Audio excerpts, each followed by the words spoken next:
महिलारोयण नामक एक दक्षिणी शहर के पास भगवान शिव का एक मंदिर था। वहाँ एक पवित्र ऋषि रहते थे और मंदिर की देखभाल करते थे।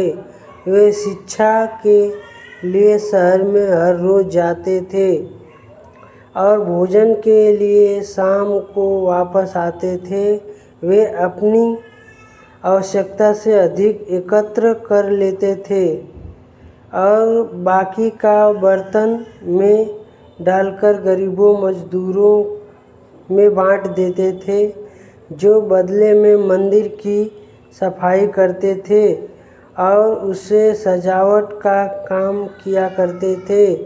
उसी आश्रम में एक चूहा भी अपने बिल में रहता था और हर रोज कटोरों में से कुछ न कुछ भोजन चुरा लेता था। जब साधु को ये एहसास हुआ कि एक चूहा भोजन चोरी करता है, तो उन्होंने इसे रोकने के लिए सभी तरह की कोशिशें की।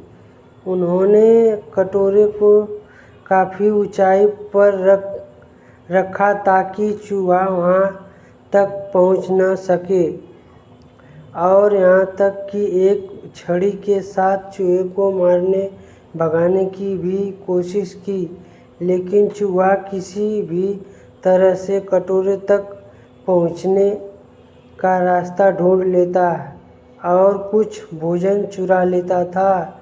एक दिन एक भिक्षुक मंदिर की यात्रा करने के लिए आए थे, लेकिन साधु का ध्यान तो चूहे को डंडे से मारने में था और वे भिक्षुक से मिल भी नहीं पाए। उसे अपना अपमान समझ भिक्षुक क्रोधित होकर बोले, आपके आश्रम में सिर्फ कभी नहीं आऊँगा, क्योंकि लगता है मुझसे बात करने के अलावा आपको अन्य काम ज़्यादा महत्वपूर्ण लग रहा है।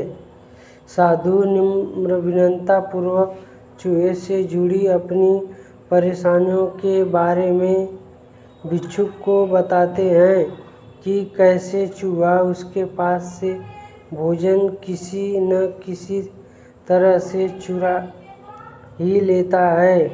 यह चूहा किसी भी बिल्ली या बंदर को हरा सकता है। अगर बात मेरे कटोरे तक पहुंचने की हो तो मैंने हर कोशिशों की है, लेकिन वो हर बार किसी न किसी तरीके से भोजन चुरा ही लेता है। भिक्षुक ने साधु की परेशानियों को समझा और सलाह दी, चूहे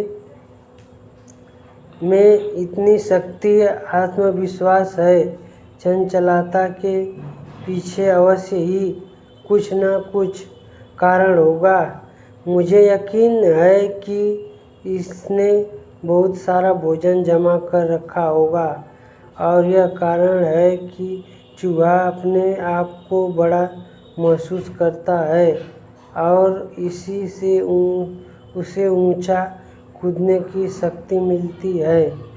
चूहा जानता है कि उसके पास कुछ खोने के लिए नहीं है, इसीलिए वो डरता नहीं है। इस प्रकार साधु और भिक्षुक निष्कर्ष निकालते हैं कि अगर वे चूहे के बिल तक पहुंचने में सफल होते हैं तो वे चूहे के भोजन के भंडार तक पहुंचने में सक्षम हो जाएंगे। उन्होंने सफलता किया कि अगली सुबह वो चूहे का पीछा करेंगे और उसके बिल तक पहुंच जाएंगे। अगली सुबह वो चूहे का पीछा करते हैं और उसे बिल के प्रवेश द्वार तक पहुंच जाते हैं। जब वो खुदाई शुरू करते हैं तो देखते हैं कि चूहे ने अनाज का एक विशाल भंडार बना रखा है। फौरन ही साधु ने सारा चुराया गया भोजन एकत्र करके मंदिर में ले जाते हैं। वापस आने पर अपना सारा अनाज गायब देख चूहा बहुत दुखी हुआ और उसे इस बात से गहरा झटका लगा और उसने सारा आत्मविश्वास खो दिया।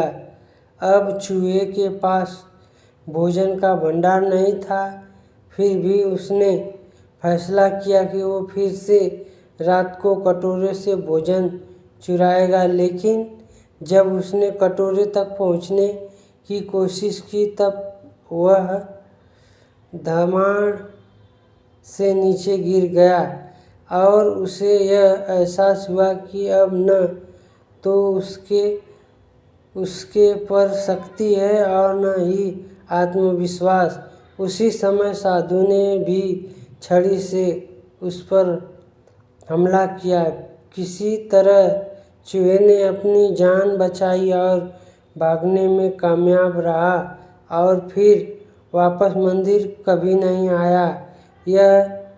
यदि हमारे पास भी संसाधनों की कमी न हो तो हम में भी अद्भुत शक्तियाँ और